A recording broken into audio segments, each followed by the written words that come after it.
Compartimos el Evangelio del domingo segundo de Cuaresma en el año C. El texto es Lucas 9, versículos 28 al 36. 8 días después, Jesús tomó a Pedro, Juan y Santiago y subió a la montaña para orar.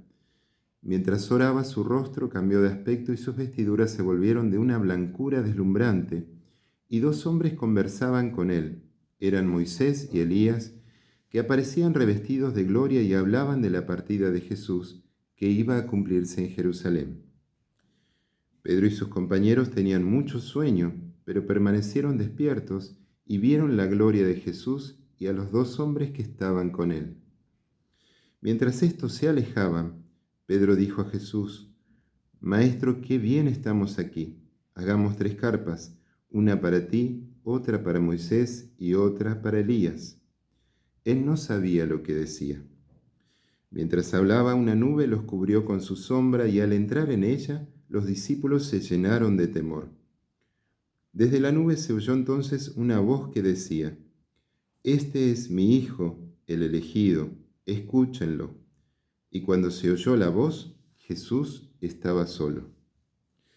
Los discípulos callaron y durante todo ese tiempo no dijeron a nadie lo que habían visto. Palabra del Señor.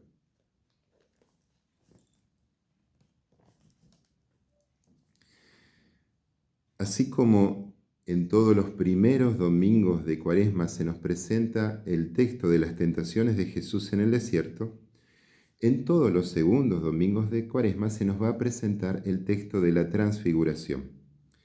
La intención es que podamos comprender que este Jesús al que queremos seguir es, por un lado, verdadero hombre y por lo tanto tuvo tentaciones igual que todos nosotros. Pero también es verdadero Dios, el Hijo único del Padre, a quien tenemos que escuchar y amar. El texto comienza diciendo 8 días después. ¿A qué está haciendo referencia? Se refiere al primer anuncio de Jesús sobre su pasión y su muerte. Esto escandalizó totalmente a los discípulos que soñaban con un Mesías glorioso, triunfante, exitoso, de acuerdo a los criterios humanos. La muerte de Jesús en la cruz fue el peor de los fracasos que los apóstoles podían esperar. Cuando el Evangelio une dos acontecimientos con una línea temporal, es porque nos quiere decir que uno se entiende a la luz del otro. Lucas quiere dejarnos bien claro que es imposible comprender la gloria de Jesús sin remitirnos a su muerte en la cruz. Y a su vez, la cruz es absurda si no la contemplamos a la luz de la resurrección. Jesús tomó a Pedro, Santiago y Juan y fue con ellos solos a un lugar elevado para orar. Más tarde, estos mismos apóstoles serán testigos de la oración de Jesús en Getsemaní. ¿Por qué esta predilección de Jesús? Tenemos que entender que la fe en Jesús no fue instantánea ni pareja en todos sus discípulos. Algunos seguían viendo en Jesús solamente a un hombre extraordinario, pero otros, pocos, empezaron a ver en Jesús signo de algo que trascendía lo puramente humano. Estos representan a aquellos discípulos que por una gracia especial de Dios tienen una experiencia de mayor cercanía con Jesús, una experiencia difícil de comprender y mucho más difícil aún de explicar. Pero son estas experiencias místicas que marcan la vida y la definen para siempre y que nos convierte en testigos de la luz de Jesús para quienes, aún sin saberlo, habitan en la oscuridad. La montaña también tiene su simbolismo. Subir a la montaña para orar significa dejar la llanura de los pensamientos chatos, de los sentimientos terrenos, que no son capaces de darnos plenitud. Elevarse, subir, significa ir hacia el lugar de los pensamientos y sentimientos de Dios, tan diferentes a lo nuestro. Allí se logra como un cambio de perspectiva, desde lo puramente terrenal, de lo puramente transitorio e inmediato, a la contemplación de las cosas que duran para siempre.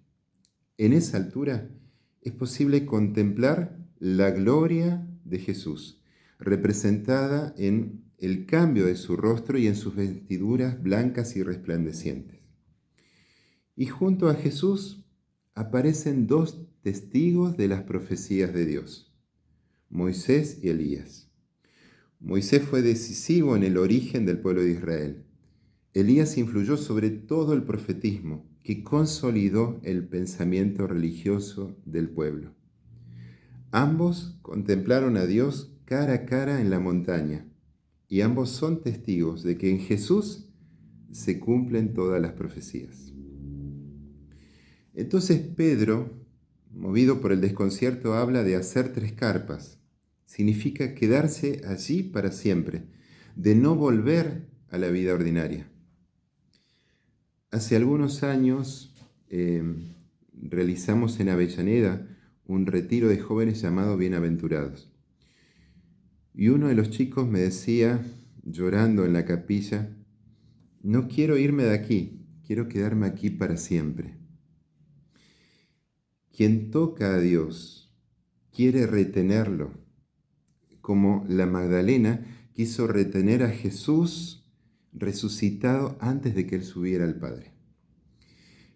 Pero estas experiencias de Dios nos fortalecen justamente para que podamos volver a nuestra vida cotidiana, con la certeza de que en cada acto de amor, por pequeño que hacemos, por pequeño que sea, estamos construyendo el reino eterno de Dios.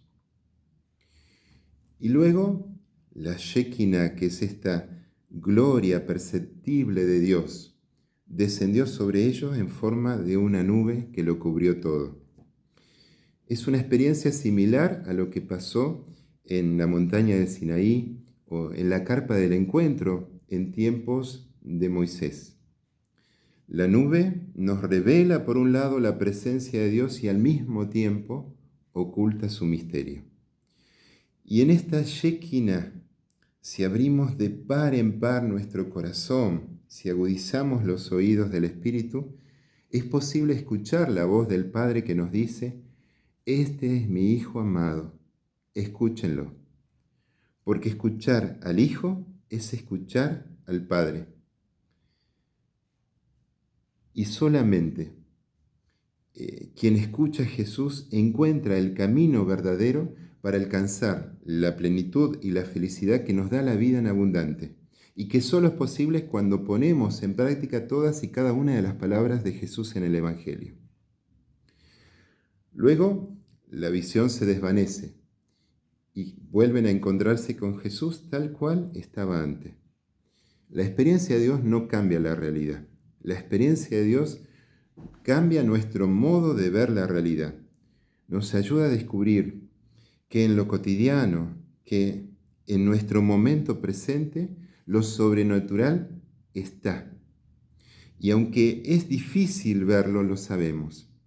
Lo sobrenatural está en lo ordinario de nuestra vida. Y los apóstoles van a callar sobre esto que vieron, porque ellos mismos no podrán comprenderlo hasta después de la resurrección. La resurrección es lo que nos permite comprender muchas cosas de la vida de Jesús, es lo que le da el sentido a muchas de las cosas del Evangelio, de la vida de Jesús. Justamente, sin convertirnos, sin abrir nuestro corazón a la alegría del Evangelio, es imposible comprender quién es Jesús. Y en este misterio de fe de nuestra vida, muerte y resurrección son inseparables. No se da una sin la otra, como dos caras de una misma moneda. Y es natural que todos los seres humanos rechazamos el dolor y la muerte. Y lo rechazamos porque no lo sentimos con natural con nuestra existencia. No hemos sido creados para el dolor y la muerte. Sin embargo, justamente por la certeza de la fe, es que podemos entender que aún cruzando por oscuras quebradas, aún en los momentos de mayor dolor, ni la muerte, ni el dolor, ni el odio, ni el mal van a tener la última palabra. Porque aun cuando cruzamos por oscuras quebradas dolorosas, Él está con nosotros. Esta es nuestra certeza. Él está con nosotros. Y su vara y su cayado, de modos muy misteriosos para nosotros, nos conducen hacia las aguas tranquilas y hacia los campos verdes. En este tiempo de Cuaresma, en el que estamos invitados a la conversión, dejemos reposar nuestro corazón en la certeza de sus promesas. No teman, pequeño rebaño. Yo estaré con ustedes hasta el fin del mundo. Yo he vencido al mundo. Que tengas una hermosa semana.